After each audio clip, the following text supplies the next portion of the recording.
So, I came across a nice model for a Lictor stroke Deathleaper and want to run it as the latter because I already have a couple of Lictors. I'm not a fan of the membranous kilt on the new Deathleaper model, so I want to keep it looking old school. I downloaded the files and dragged them into Lychee and hit auto arrange to spread everything out. So I can get the references and lingo down, let's see what stuff like this is actually called. Okay, the model has two types of raptorial forearms. One is extended to strike, exposing those tibial spines. The other is folded back in readiness. I printed up one and it came out a little wee when compared to a standard Lictor. It's just a smidge smaller, but still. Oh, that's not right. So I selected everything and scaled it up to 110%. Then auto-generates and supports. It's a skinny model, so the light ones work fine. Now, it might just be me doing it wrong, but it's a little lopsided. One leg is higher than the other, easily concealed or sorted by having it stand on a tactical rock.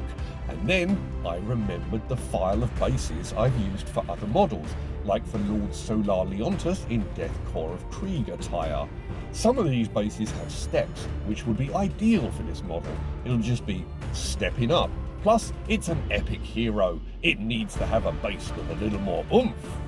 I dragged them into Lychee and added supports, and then exporting everything to the thumb drive. I ran them through the printer, scraped them off the plate, washed them in alcohol, and gave them a soak in warm water to help pop everything free.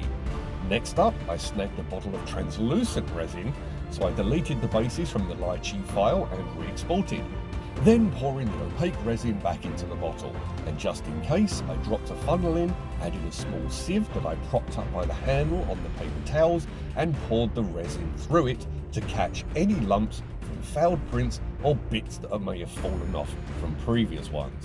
So, some places suggest cleaning the vat with alcohol, others have warned that this can lead to misting, and so I went with that direction and deployed the recommended microfiber cloth to clean away all the remaining residual resin.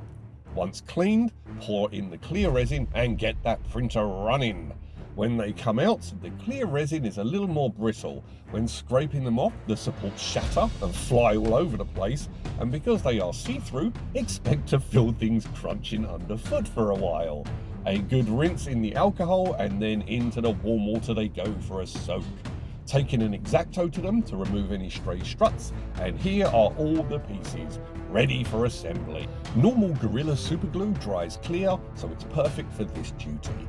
And I use the folded raptorials because these Deathleapers are using their chameleonic skin to remain concealed. They are curled up, awaiting the synaptic command to commence their attack on the hive mind's chosen targets.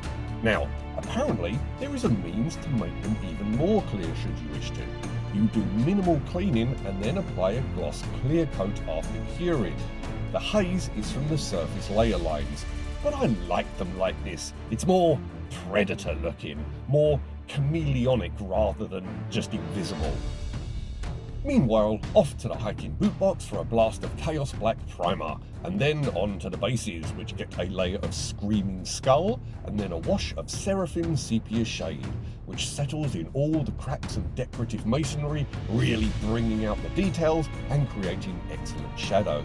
Once this was dry, a dry brush of Tyrant Skull across the base to accent the raised areas and the corners. On to the bugs. A layer of Macragge Blue base on the skin, the arms, the legs, the ribs and the head. And then Zerus Purple applied to the areas of chitin armour on the torso, the arms and on the legs, and finally on the hooves. Back to the bases now that they are dry, and the Iron Hand Steel delicately applied to the spent cartridges and discarded magazines that litter this exposed ruin. And then grabbing a larger brush, a layer of Nuln Oil applied all over the Tyranids. Then on to dry brushing. Some Imric Blue Dry, dab the brush into the pot and apply directly to the claw tips and tail to get a solid hue. And then with a bunch of paint successfully shed, the brush is spot on for dry brushing across the rest of the model, along the limbs, catching the facial features and bringing accents to the ribs. And then Ethereum Blue Dry, applied the same way, just a little more frugally. colour in the furthest reaches of the tail and claws, and then give a very light dry brush over the rest of the bug. White Scar to prep areas for the bioluminescent glow, which I want to apply to the Deathleaper's primary aspects, namely the inside of the raptorial arms and those feeder tendrils are wriggling from its face. Then some Genestealer Purple, medium-sized dry brush for the main area of the chitin armour, and then the little stubby brush I have, which was a normal brush that I cut down with scissors for close-up delicate detail work, and I used this to get the model's edges and avoid getting any on the skin. And then Nihilic Oxide liberally applied onto the White Scar so that it settles into the grooves and brings out the tendrils and the claws. And then a light dry brush of White Scar to the tips of the tibial spines and the points of the claws and the feeder tendrils.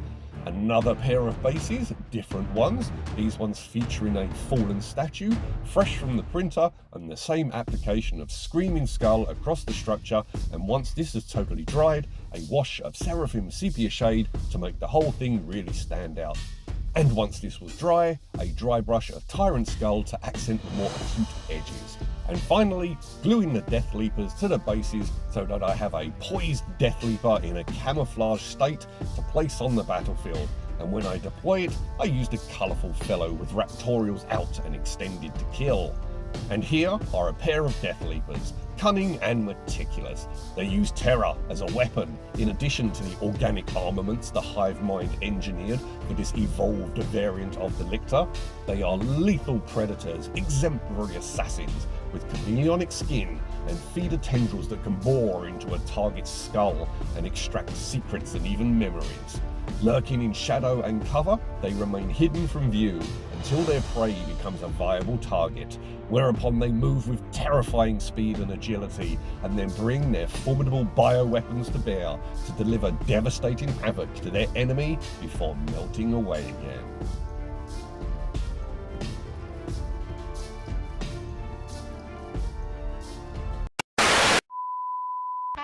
Addendum. I had posted a couple of pictures of these bugs online, and someone pointed out that they are actually Von Ryan's Leapers. That would explain them being smaller than normal lictors, that they've got scything talons instead of clawed hands, and also the uneven legs. They are supposed to be perched on a tactical rock. Oh, Games Workshop and your IP. The files were actually called Space Mantis Octopus, so I figured Lictor Deathleaper. Anywho, I printed them bigger, they have camouflage variants, and they have swanky bases. These are staying as Deathleapers. Now that I know, let's turn that frown upside down, as it seems I can print them at the right size and get a squad of Von Ryan's Leapers out of it as well.